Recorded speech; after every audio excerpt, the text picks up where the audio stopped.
Warga berhasil mengamankan pelaku pencuri yang beraksi di sekitar Pasar Kranji, Bekasi Barat. Rekaman pencuri yang tertangkap warga diunggah akun Instagram @bangmimin pada Jumat 31 Desember 2021. Dalam keterangan unggahan disebutkan pelaku melancarkan aksinya pada Kamis 30 Desember 2021.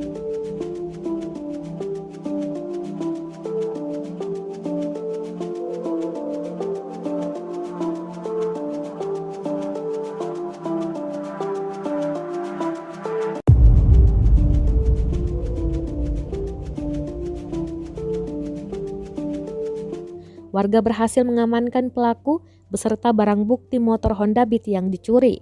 Gerombolan pria berkerumun di sekitar pelaku yang terlihat kini tak berdaya. Ia menyandarkan kepalanya di tembok. Terlihat pula kaki dan tangannya diikat oleh warga. Dikabarkan pelaku tersebut telah dibawa ke kantor polisi. Video ini pun menuai berbagai komentar dari warganet.